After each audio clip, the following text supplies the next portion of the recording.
Welcome back to Crushing Comics. I'm your host, Peter, and I'm here with the second part of a two-part episode. I took out one of the most giant bales of comic books off of my wall here as I'm unwrapping them to get to know my collection again and get them back on the shelf. But I only did half in the last episode, and now I'm going to do the other half. So I teased that this was one of the bloodiest X-Men comic books of all time.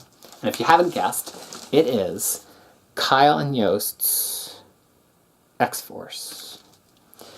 I had so much skepticism when I first opened these books at home, and originally I read them in paperback and I upgraded to these oversized hardcovers.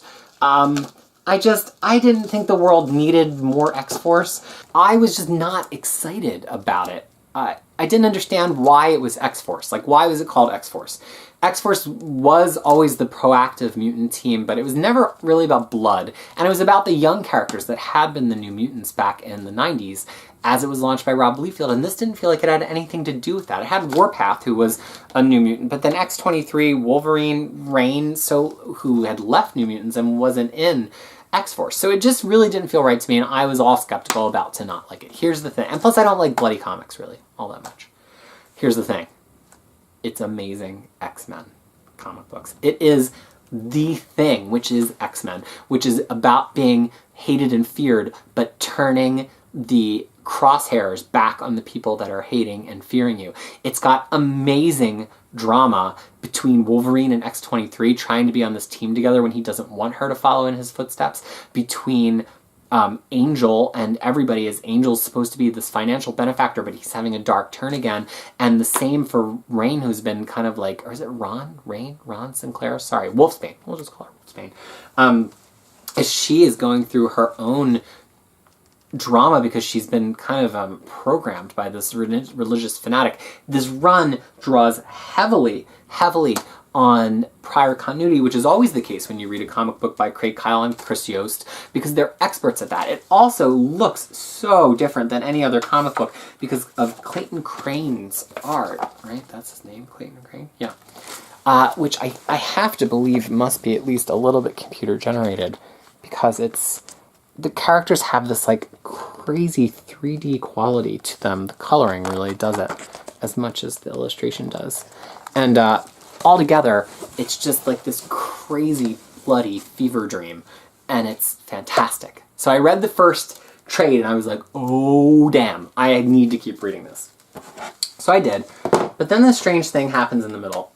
X-Force and Cable Messiah War. So it's called Messiah War, so people assume that it's part of this trilogy of Messiah crossovers. Messiah Complex, Messiah War, and Second Coming. I am here to tell you that is Hadouken! Okay? It has nothing to do with them. It only tangentially relates to them in that it stars Hope, as does all of Cable's series at this point. So many people will tell you, like, it's essential reading, you gotta pick it up. It's just not. In fact, in the course of X-Force, it's not even necessary, because X-Force leaves for the future to appear in this story and comes back in X-Force Volume 3, or Volume 2 hardcover, just seconds before they left to amend the situation that they had left from. So you don't even need to read this. It's okay. I have reread it recently, and it's fine. It's good Cable stuff. It's got Cable and Strife. It has some fun characters bumping up against each other. But and it's part of a good period of X-Men, a crossover between two great X-Men books. Just don't let anybody convince you that it's A, essential reading, or B, part of this Messiah trilogy. It's just not. It's not part of that arc of things that's happening in Fraction's Uncanny X-Men, except for that Fraction has his X-Men have a vested interest in like keeping tabs on how Cable is doing in the future with Hope, because Hope is the hope for the mutant race, supposedly, and Cable is off in some future raising her, while Bishop is hunting him down in a seriously out of character turn of events that has been attempted to be repaired for years now, and I don't know if they're going to get it all the way there, because Bishop blew up like whole millions of civilizations over the course of that. But that's more to do with Cable's series than it is to do with X-Force's series. So then X-Force comes back and finishes up their major themes, not including in this book Necrosha. So Necrosha was like one of these crossovers that's not. Really, it was just the end of X-Force,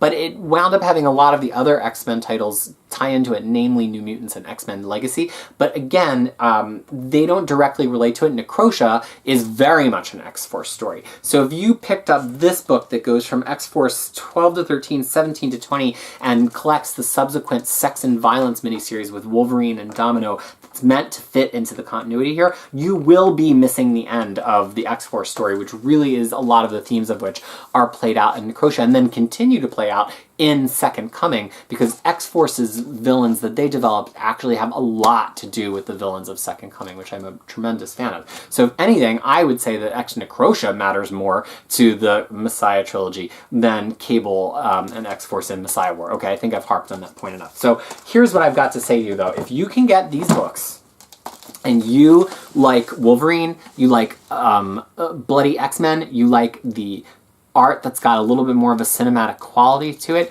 you like when they're hated and feared, you like X-23 from watching Logan and you want to know more, that you are going to love these books. They are really, really good. And the only people I've known that don't really love them are folks that are just not really into like the bloody dark direction. Not only of the story, but of the art. The art is really dark. And if you're not somebody who likes really kind of dark ink flooded pages of artwork, regardless of the blood content, you might not dig it. But I really say give it a try. It's one of my favorites. I've reread it several times, and I'm sure I will keep rereading it more times in the future, and maybe I'll even throw this one into the middle as I do. So, now it is time for the ceremonial shelving of Kyle and Yost's X-Force. Let's see. Well, it kind of fits in with this Utopia period. So I'm gonna, oh my gosh, I don't even think I can move this thing. So much of the muscles I was talking about last episode. Okay. Oh my gosh. Down over here. Ugh. And then we're going to shelve these 3 books in their rightful home. Tune in next time as I continue to unwrap what could be comic books or could just be cinder blocks, lovingly, lovingly wrapped. But I'm pretty sure they're comic books. Thanks again for tuning into Crushing Comics.